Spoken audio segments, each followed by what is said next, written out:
सत्य। इसके बगैर चलोगे तो ठोकर जरूर खाओगे, इसे साथ नहीं ले चलोगे तो जिंदगी में धोखा जरूर खाओगे, इसे ओढ़े बगैर चलोगे तो जिंदगी के ठंड में आप कांपते रह जाओगे, अंधेरे और अंधविश्वास में घिर जाओगे। आकाश की ऊंचाइयों को अगर आप छूना चाहते हो तो सत्य आपके पंखों के नीचे वो पवन होगा। सत्य क्या है? बाइबल कहता है कि आकाश और पृथ्वी टल जाएगा लेकिन ये वचन टलेगा नहीं। अरे क्यों बाइबल पे ही विश्वास करें? क्या और कुछ सत्य नहीं है? ये सवाल आपके दिमाग में घूमता हो। नोहा, अब्राहम, डेविड, यार सब मन घड़त कहानियां जैसा लग रहा है। यार बाइबल में लोगों का इतना सारा उम्र कैसे हो सकता है? बाइबल के अंदर दर्शाए गए परमेश्वर के बारे में लोगों को बहुत सारी गलतफहमियां। Why there is so much of violence, genocide, prejudice, injustice in the Bible? एक बात बताओ, ईश्वर फादर है, सन है कि होली स्पिरिट है? ईश्वर का सीन समझ और उसकी योजनाओं को हम लोग समझने में असमर्थ रहते हैं। कंवारी में से जन्म लिया है, मजाक है क्या? कौन फिर से आने वाला है? यीशु? तो आइए मिलकर खोजते हैं ऐसे ही हमें कई बार उलझाने वाले सवालों को और उनके बाइबल से जवाबों को सुनने के लिए एक नई श्रृंखला जो सनातन सत्य को आप तक पहुंचाने के लिए शुरू होने जा रही है, सत्य की लहर।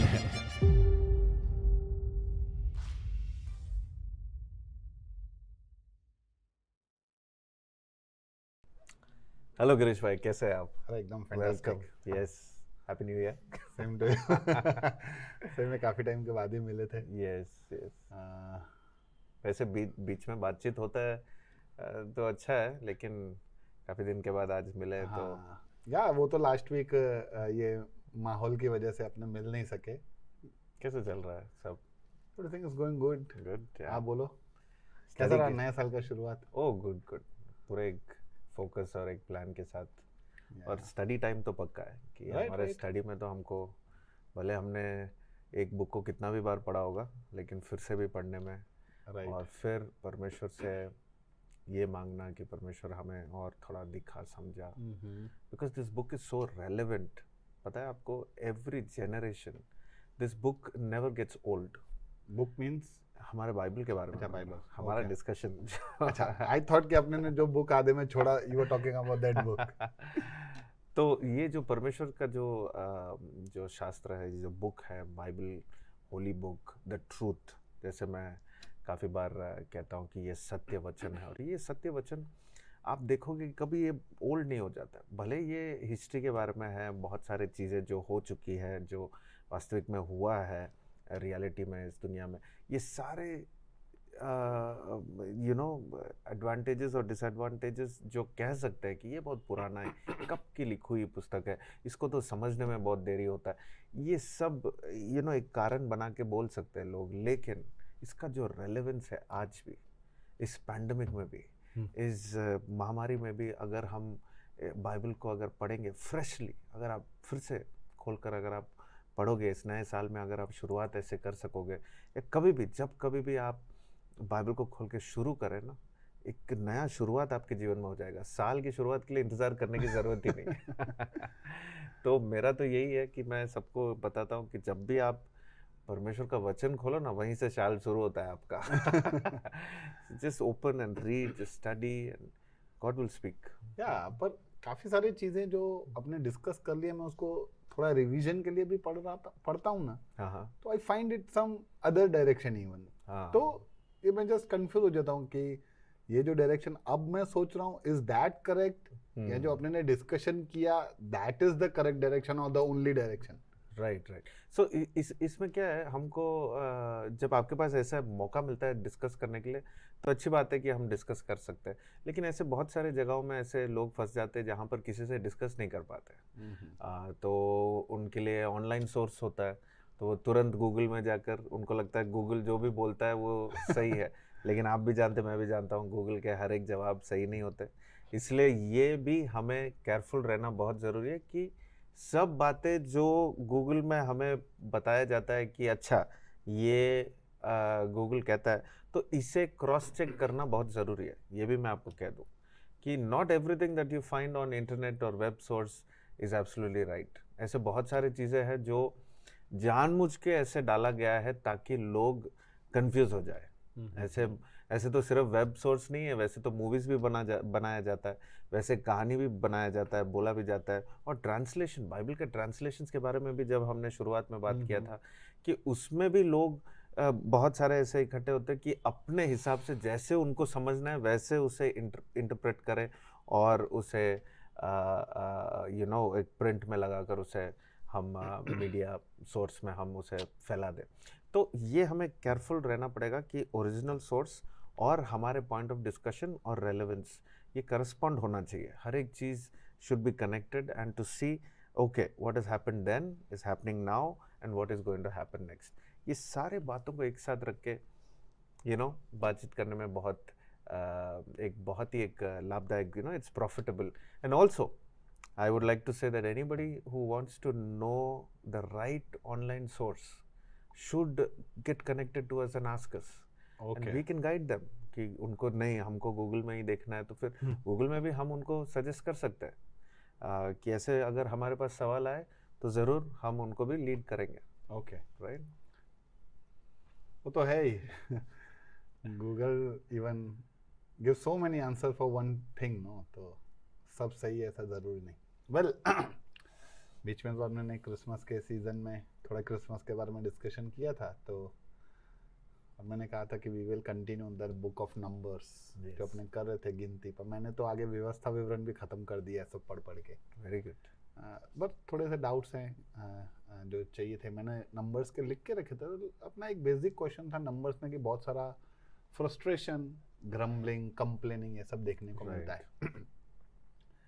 इवन एक्यूसेशंस, ब्लेमिंग एक जगह पे ये बहुत थोड़ा एकदम अजीब लगा मेरे को कि जब सिबलिंग्स यानी मोसेस की जो बहन थी मरियम और उसका भाई आयरन, जब वो दोनों मोसेस पे ब्लेम करते हैं, उसके कॉलिंग पे ब्लेम करते हैं और वो कहते हैं कि क्या प्रभु सिर्फ तेरे से ही बात करता है, क्या तेरे थ्रू ही बात करता है, क्या हमारे थ्रू भी बात कर सकता है प्रभु? तो ऐसा तो उन्होंने क्या इतना बड़ा ब्लेम कर दिया यहाँ स्पोक की। और आगे पढ़ते तो God comes down and talks to them in person कि you can not talk like this, और ऑन द स्पॉट वो मरियम को पनिशमेंट देता है। So what is the severity, या उसके अंदर इतना क्या चीज़ था कि ऐसा सब करना पड़ा?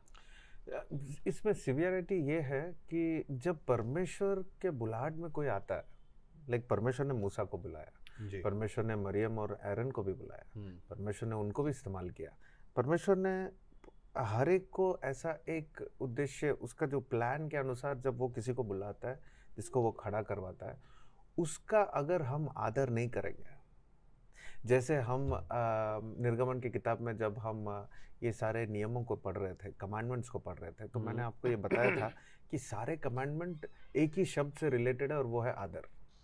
It's all related to honour. So you honour God, you honor your parents, father and mother, then you honor one another, your neighbors. और ये देखोगे कि आदर से ही जुड़ा हुआ है। पर यहाँ पर कहीं ना कहीं आप अगर ध्यान से अगर आपने पढ़ा होगा तो वो ये है कि मूसा है वहाँ पर, और मूसा से ये सवाल जब पूछते हैं एरन और मरियम, जब ये मरियम जब सवाल पूछते हैं तो मरियम का ऐसे सवाल है कि तूने कैसे ऐसे शादी कर लिया, या परमेश्वर क्या सिर्फ तुझसे बात करता है, वो हमसे भी बात करता है। हाँ, वो एटीट्यूड दिख रहा था। हाँ, तो ये क्या है, हमको जब पढ़ते वक्त हमें वो टोन तो सुनाई नहीं देता है, लेकिन जब हम सोच के देखें कि कैसे बात किया होगा, क्योंकि ये सवाल उठाते ही वचन में ऐसे लिखा है कि परमेश्वर ने सुन लिया। हाँ। जैसे कोई दरवाजे के बाहर खड़े होके किसी ने सुन लिया कि अंदर क्या बात हो रहा है। यानी एक बात तो साफ इसमें दिखाई देता है कि परमेश्वर हमारे हर बात को वो सुनता है, यहाँ तक कि हम जो अभी बात कर रहे हैं ये भी परमेश्वर सुन रहा है। मेरे को तो ऐसा लगा कि परमेश्वर ने सुन लिया मतलब परमेश्वर को पसंद नहीं आया। नो, ये तो एक अंडरस्टैंडिंग है कि परमेश्वर हमारे हर बातों को सुनता है, और ना ही बातें हमारे सोच को भी वो जानता है। यानी हम कहाँ बच कर जा सकते हैं परमेश्वर से, कहीं नहीं, और फिर भी वो हमें इतना प्रेम करता है, वो हमारे ऊपर वो अनुग्रह देता है। तो यहाँ पर क्या हो रहा है कि मूसा को उसने सेलेक्ट किया है, परमेश्वर मूसा को इस्तेमाल कर रहा है, लाखों लोगों के सामने उसे खड़ा करवाया है, और फिर मूसा अपने ये अभिषेक को पाते हुए वो मिरियम और एरन के द्वारा वो सबको लीड भी कर रहा है। ओके ये सब होने के बावजूद जब मिरियम और एरन ये सवाल पूछता है तो परमेश्वर ये समझा रहा है कि जब मैं किसी से बात करता हूँ, मैं किसी के द्वारा बात करता हूँ, मैंने किसी को चुना है और मैंने लोगों के ऊपर उन्हें खड़ा करवाया, नियुक्त किया है मैंने एज ए लीडर, तुम उनके विरुद्ध बात नहीं कर सकते। ये एक उदाहरण परमेश्वर ने मिरियम और एरन के द्वारा, ये सिचुएशन के द्वारा पीढ़ियों तक समझा दिया। यहाँ तक कि जब आप लेटर, मच लेटर, चर्च शुरू होने के बाद जब पौलुस नाम का एक अपोस्टल, आपको बाद में पढ़ने में वहाँ पर आपको पता चलेगा कि पौलुस भी वहाँ पर प्रेरितों की किताब में वो भी कह रहा है कि जब किसी को परमेश्वर ने चुना है उसके विरुद्ध हम बात नहीं कर सकते।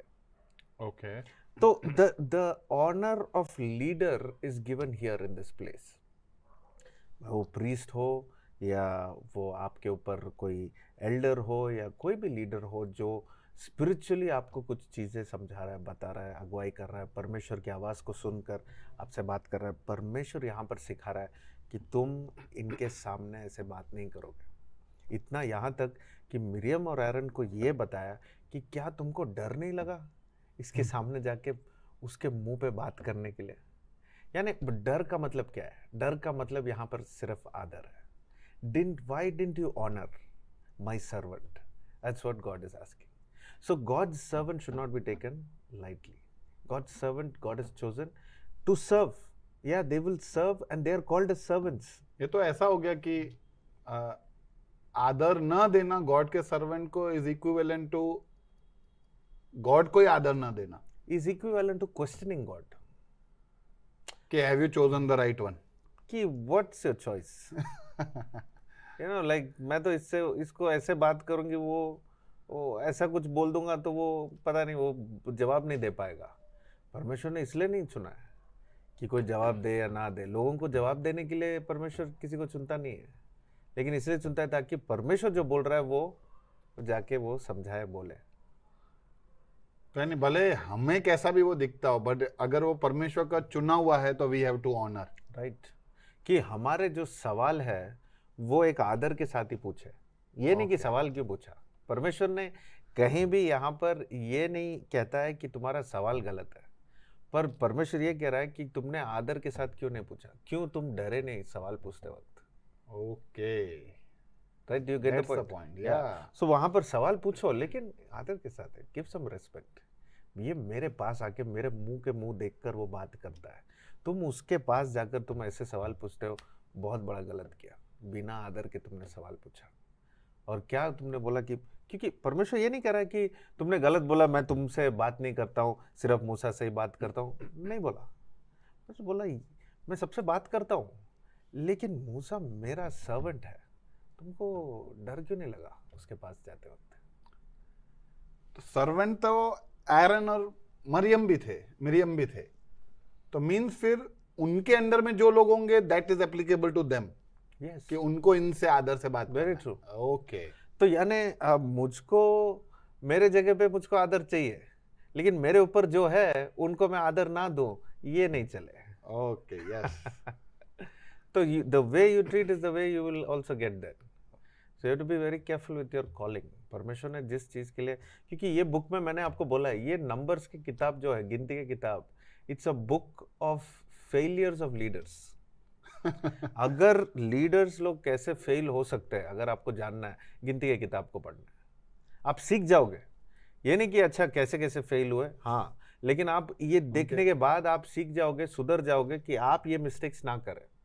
Because today's time I believe everybody is called to be a leader in their own callings. Everybody has a leadership, पर ये लीडरशिप में हमें ये जानना जरूरी है कि कहाँ पर हमें ऑनर देना है और कहाँ पर हमें चुप रहना है, कहाँ पर हमें बात करना है। हाँ, ऐसे कोई जगह नहीं जहाँ पर हमें आदर नहीं देना चाहिए। ऐसे कोई जगह एक्सप्लेन नहीं किया कि यहाँ जाओगे तो इधर आदर मत देना, नहीं। Give respect everywhere, but where there is required, you better give it. Okay. Otherwise you're questioning God. What is your choice? क्या कर रहे हो? सही है। पर ऐसा ही फिर एक और जगह पे मेरे को देखने को मिला जहाँ पे कोरा और उसके लोग, एसोसिएट्स जो लोग थे, वो एरन का आदर नहीं करते और वहाँ पे उनको कुछ राइट्स चाहिए थे। तो मैं सोच रहा था कि अभी एरन हो, मूसा हो, मिरियम हो, या सारे जो भी गोत्र सब साथ में जिनको भी मूसा लेके निकला, वहाँ पे कुछ राइट्स का भी बात था कि क्या सब इक्वल नहीं थे? हमें हमारे हक चाहिए क्या? एक गवर्नमेंट जैसा फॉर्मेशन जैसा लग रहा था। Very good question. और ये गवर्नमेंट आपने बोला इसलिए मैं बोल दूं कि when you come to God, God is not democratic. जैसे एक देश चलता है डेमोक्रेसी में चलता है, कोई भी देश देखो डेमोक्रेसी में चलता है तो हमें पसंद आता है। क्यों? क्योंकि हम उसे इलेक्ट करते हैं और हम उसको निकाल भी देते हैं सीट में से। तो परमेश्वर के नजरों में डेमोक्रेसी नहीं है।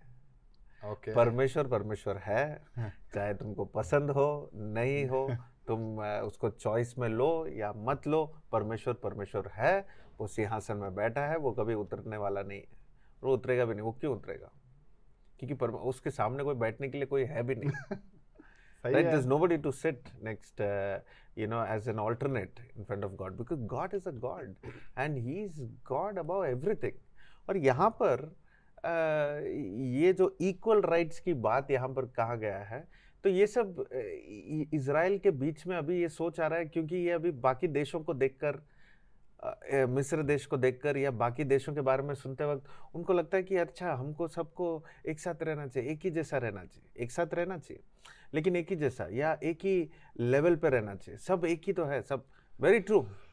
God united them, kept them as one family, kept them as one nation, उनको सिखाया, लेकिन उन्हें ये भी बताया कि कौन तुम्हारे ऊपर है, कौन तुम्हारे नीचे है, तुमको कहाँ जाके तुमको सर्व करना है, कहाँ जाके तुमको तुम्हारा बुलाहट क्या है।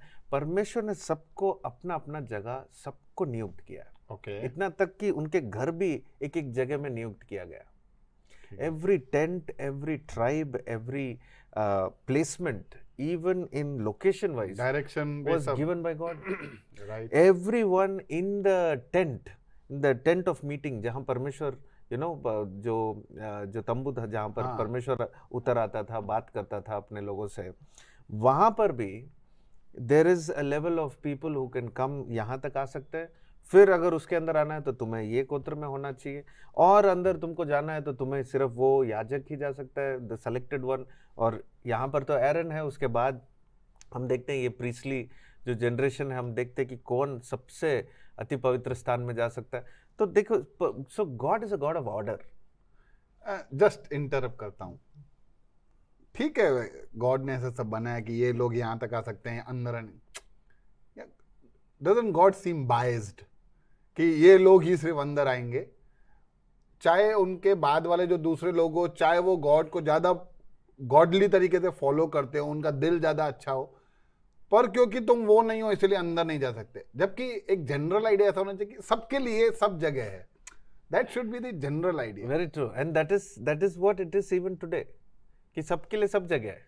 हाँ, पर वहां पर इसलिए ऐसे हुआ था क्योंकि हम थोड़ा पहले जाएंगे निर्गमन की किताब में, तब जब मूसा ने कहा कि कौन परमेश्वर के तरफ है, तो तब आपने देखा कि सिर्फ लेवी वाले इस तरफ आए। और Levi were that was the selection of Levi, क्योंकि वो परमेश्वर की तरफ आए और बाकी लोग उस तरफ ही खड़े थे। तो डिसाइड हो गया कि तुम लोग अभी परमेश्वर की तरफ नहीं आ रहे हो, तो तुम और तुम्हारा संतान अब थोड़ा दूर ही रह गए। Okay, so the generation is facing that situation. They are actually paying the price for that. और ये आ रहा है नीचे, जब तक आएगा, जब तक परमेश्वर खुद हमारे लिए वो बलिदान बनने के लिए नहीं आया, तब तक जब एनिमल सैक्रिफाइस रहा, तब तक सबके लिए एक एक डिस्टेंस था, एक एक रूल्स था, एक एक ये सब था। पर यीशु मसीह आने के बाद जो कोई यीशु मसीह में विश्वास करता है, वो सब एक ही फैमिली हो जाते हैं, एक ही जगह हो जाते हैं, एक ही उनका प्लेसमेंट हो जाता है। Still God is a God of order. उसमें भी यीशु मसीह आने के बाद भी यीशु मसीह ने भी सिखाया कि कैसे हमें आदर देना चाहिए, जहाँ देना चाहिए, जहाँ हमें दूर रहना चाहिए, जहाँ हमें बात नहीं करना चाहिए। ऐसे बहुत सारी चीज़ें जो यीशु मसीह भी सिखाता है, वो हम बाद में देखेंगे। Okay. लेकिन यहाँ पर ये किताब में आप समझो ये शैडो है, ये टाइप शैडो है, ये यीशु मसीह का शैडो यहाँ पर पुराने नियम में, और जो सारे चीज़ें परमेश्वर अपने पीढ़ियों के लिए और दुनिया के लिए, पूरे दुनिया के लिए, आने वाले हर एक पीढ़ी को समझाने के लिए कि परमेश्वर कौन है, वो यहाँ पर इज़राइल देश के साथ ऐसा व्यवहार हो रहा है, उनके साथ वो एक्सचेंज हो रहा है। The relationship between God and man is experienced with Israelites, so that this can be a learning point for everyone in the next future generations. तो आज तक हम बाइबल खोल के देखते हैं कि अच्छा परमेश्वर ने ऐसा बोला, ऐसा हुआ, अच्छा ये पनिशमेंट था, अच्छा ये डिसिप्लिन था, तो ठीक है हमको ये नहीं करना चाहिए, हमको ये करना चाहिए। तो इस प्रकार से हम फिर वो सीधा कर लेते हैं। तो आप समझ सकते हैं कि ये हर एक चीज़ जो यहाँ पर हो रहा है, this is just giving us the picture of who God is, परमेश्वर कौन है और वो कैसा वो एक्सपेक्ट करता है हमसे। Okay. याद रखिए ये नियम का समय है जहां पर परमेश्वर नियम दे रहा है। नियम मनुष्य को नहीं बचाता है, ओबीडियंस बचा देता। यस, एंड नियम क्या करता है? नियम जैसे एक मिरर है, इट्स जस्ट शोइंग तुम कहां गलती कर रहे हो, कहां नहीं कर रहे हो। नियम क्या करता है? आज के ज़माने में भी जब आप नियम पढ़ते हो, कॉन्स्टिट्यूशन पढ़ते हैं, जब कोर्ट में खड़े होना पड़ता है या पुलिस हमें कुछ याद दिलाता है कि तुमको ये रूल्स फॉलो करना है, ये नहीं करना, वो क्या करता है? इट इज़ नॉट सेविंग अस। आप गाड़ी चला रहे हो, आपने हेलमेट नहीं पहना, आपको पता है नियम पहनना चाहिए या नहीं पहनना चाहिए, मतलब नहीं पहनने से you are breaking the law, पहनने से you are fulfilling the law. पर क्या वो तुम्हें बचाता है? ओबीडियंस बचा सकता है ना, ओबीडियंस बचा सकता है, वही तो मैं कह रहा हूँ। बट द लॉ जो बुक में लिखा है, क्या वो तुमको बचाएगा कि आप बुक लेके घूमते रहो? Got it right. सो नियम आपको नहीं बचाता है, नियम आपको दिखाता है कि सही क्या है, गलत क्या है, राइट, और परमेश्वर का स्टैंडर्ड क्या है, उसे फॉलो करना, जैसे आपने कहा ओबीडियंस। पॉइंट तो इसलिए परमेश्वर निरंतर, आप उत्पत्ति की किताब से लेकर आखिरी तक आप देखेंगे तो परमेश्वर का एक ही इच्छा है, वो बार बार एक ही चीज बता रहा है कि तुम मेरा आज्ञा पालन करो, तुम आशीषित रहोगे। एंड सेम थिंग एरन और मिरियम को, और सेम थिंग वो कोरा और उनके एसोसिएट्स को। और इसलिए गिनती का किताब आया बीच में, क्योंकि उन्होंने आज्ञा पालन नहीं किया। Right, interesting. दूसरा एक चीज, जैसे मिरियम ने गलती की तो स्पॉन्टेनियसली एक पनिशमेंट उसके ऊपर उतरा, वो पूरी उसको कोड हो गया। और जब कोरा और उनके लोगों ने गलती की तो भी गॉड वहां पे दिखाते कि उसको गुस्सा, बोला मैं सबको अभी डिस्ट्रॉय कर दूंगा।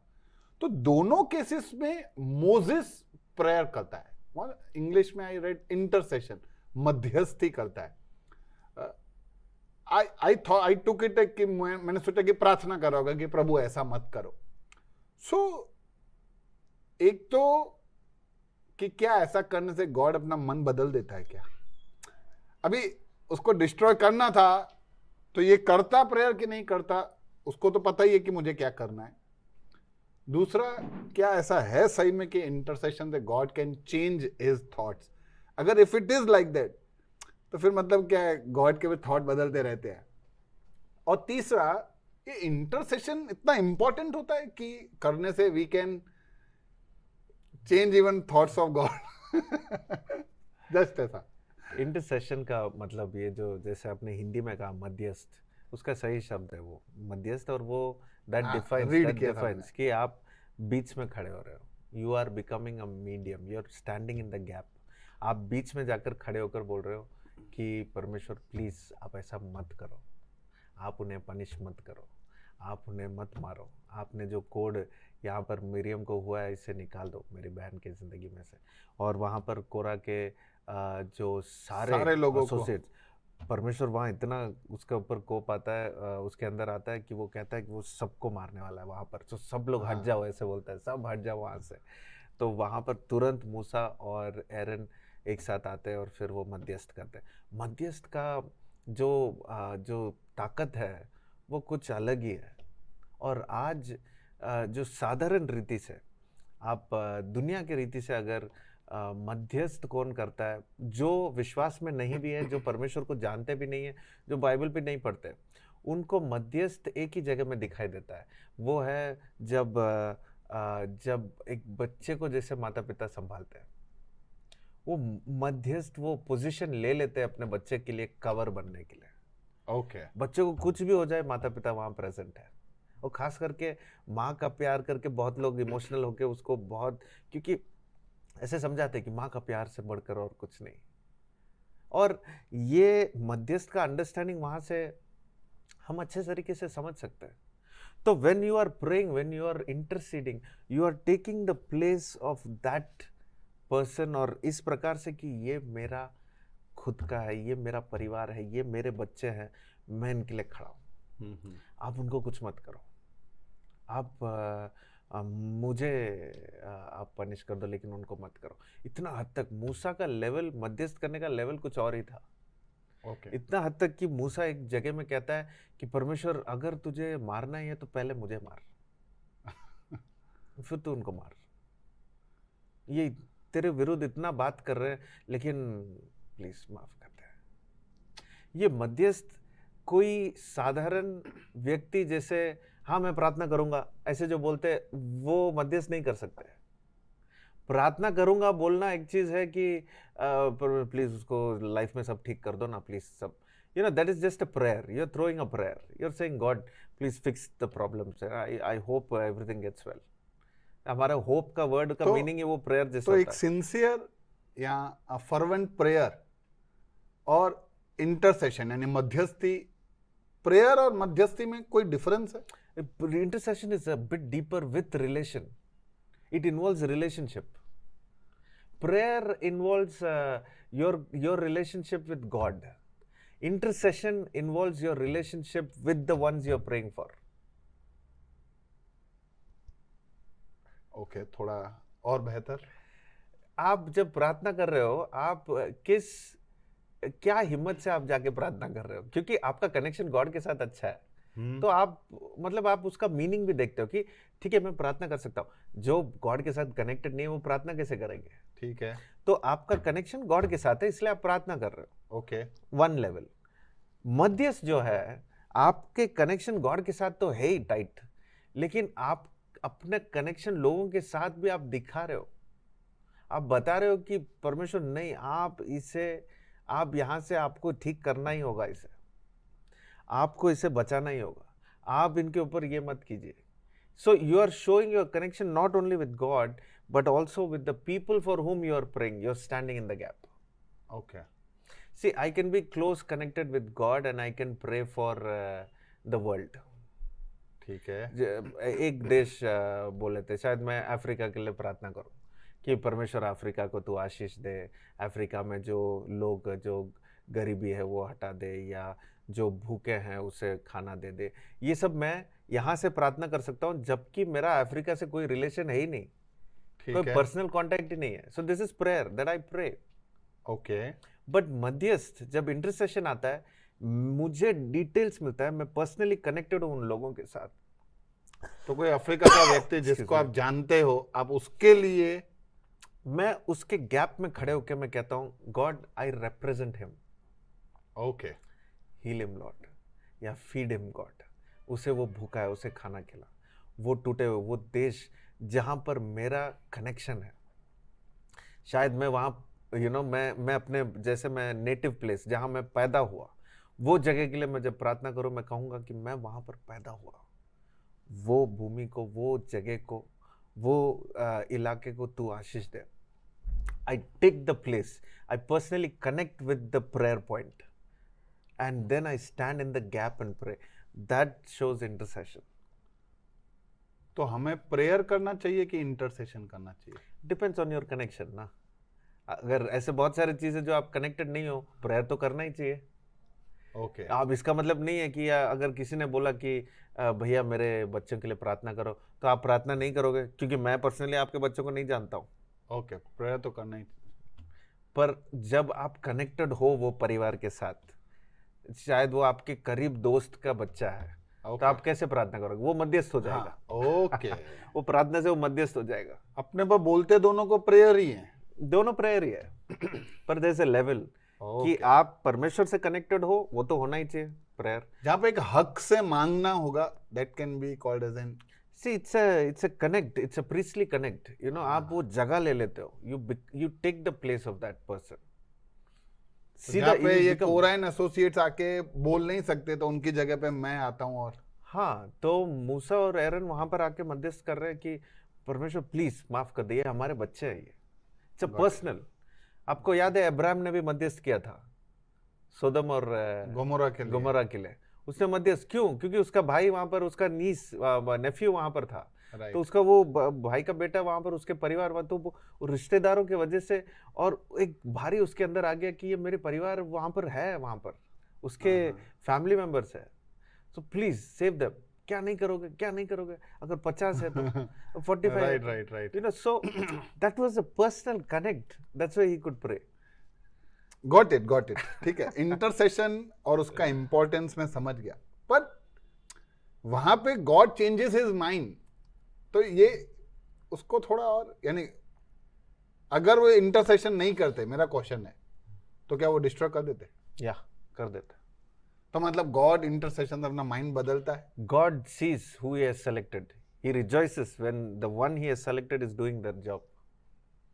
परमेश्वर ने मूसा को क्यों बुलाया? उसको एक प्रीस्ट, एक पास्टर, एक इंटरसेसर, मतलब एक स्टैंडिंग इन द गैप, ऐसा एक लीडर खड़ा करवाया जो लोगों के बीच में खड़े होके बोल सकता है कि ये मेरे बच्चे, ये मेरे लोग हैं। वही सच्चा लीडर है। और अगर ये लीडर होता है कि मार दे परमेश्वर इनको, ये ज्यादा बोल रहे हैं, इन लोग को खत्म कर दे, ये अननेसेसरी इतना कुड़कुड़ाहट कर रहे हैं, इनको इधर ही खत्म, ऐसा कहीं भी मूसा ने नहीं बोला। जबकि मूसा के सारे ये 40 साल जब इनको लीड किया, हर दिन उसने कुछ ना कुछ फेस किया होगा, कि सब लोग कंप्लेन के साथ। Well make sense. जस्ट फिर भी मैं ऐसा सोचा था कि गॉड है तो ही इज ओमनिशिएंट, उसको सब पहले से पता है, ठीक है, उसको ये भी पता है कि अब ये पूछेगा और फिर मैं नहीं करूंगा, तो स्टिल जस्ट ऐसा थॉट था कि क्या वो चेंजेस हिज माइंड, गॉड का माइंड बदल सकता है क्या? He sees the heart of a person who comes with prayer. Okay, वो देखता है, और वो that's why there is, see, that's why he's not energy, he's not power. God is not simply power or energy कि आप जो मांगो तुरंत करंट, इलेक्ट्रिक शॉक भेजे और लग जाए। जैसे आप स्विच में आपको पावर, ऐसा एनर्जी आता है कि आपको कुछ लगाने की, कुछ करने की जरूरत नहीं, पॉजिटिव पे रखो हाथ, लग जाता है करंट। आप उसको कहाँ स्टॉप करना, कहाँ स्टार्ट, कुछ नहीं, सीधा पावर। सो लोग जो गॉड को एनर्जी समझते हैं, तो सीधा ऐसे शक्ति, एनर्जी, ये तो सीधा ऐसे पावर है, तो सीधा पावर में लगा, उसका कोई रोक नहीं, कोई इमोशन नहीं, कोई एक अंडरस्टैंडिंग नहीं है कि नहीं इसको लग रहा है, इसको ये मर जाएगा, ये खत्म। God is a person. परमेश्वर एक पर्सन है, और उसको जब हम उसके पास जाते हैं, उसके पास इमोशंस है, थॉट्स है, डिसीजन मेकर है। वो ही उसने अपना स्वरूप उसने हमको दिया कि इस सृष्टि में कोई भी ऐसा नहीं जो परमेश्वर जैसा सोच सकता है सिवाय हम मनुष्य, और हमने उसको एनर्जी बना दिया। जबकि एनर्जी इस दुनिया में है, पर परमेश्वर एनर्जी नहीं, ही इज अ पर्सन जो सुनता है, जो अंडरस्टैंड करता है, जो चेंज करता है आइडिया, जो डिसीजन चेंज करता है। वेल अच्छा है, इंटरेस्टिंग है। कुछ हैं और भी सवाल? मैं करता हूँ नेक्स्ट टाइम आपसे बात। श्योर, ठीक है, मिलते हैं। God bless. ओके। सत्य, इसके बगैर चलोगे तो ठोकर जरूर खाओगे, इसे साथ नहीं ले चलोगे तो जिंदगी में धोखा जरूर खाओगे, इसे ओढ़े बगैर चलोगे तो जिंदगी के ठंड में आप कांपते रह जाओगे, अंधेरे और अंधविश्वास में घिर जाओगे। आकाश की ऊंचाइयों को अगर आप छूना चाहते हो तो सत्य आपके पंखों के नीचे वो पवन होगा। सत्य क्या है? बाइबल कहता है कि आकाश और पृथ्वी टल जाएगा, लेकिन ये वचन टलेगा नहीं। अरे क्यों बाइबल पे ही विश्वास करें? क्या और कुछ सत्य नहीं है? ये सवाल आपके दिमाग में घूमता हो। नोहा, अब्राहम, डेविड, यार सब मन घड़त कहानियां जैसा लग रहा है। यार बाइबल में लोगों का इतना सारा उम्र कैसे हो सकता है? बाइबल के अंदर दर्शाए गए परमेश्वर के बारे में लोगों को बहुत सारी गलतफहमियां। Why there is so much of violence, genocide, prejudice, injustice in the Bible? एक बात बताओ, ईश्वर फादर है, सन है कि होली स्पिरिट है? ईश्वर के असीम समझ और उसकी योजनाओं को हम लोग समझने में असमर्थ रहते हैं। कमारी में से जन्म लिया है, मजाक है क्या? कौन फिर से आने वाला है? यीशु? तो आइए मिलकर खोजते हैं ऐसे ही हमें कई बार उलझाने वाले सवालों को और उनके बाइबल से जवाबों को सुनने के लिए एक नई श्रृंखला जो सनातन सत्य को आप तक पहुंचाने के लिए शुरू होने जा रही है, सत्य की लहर।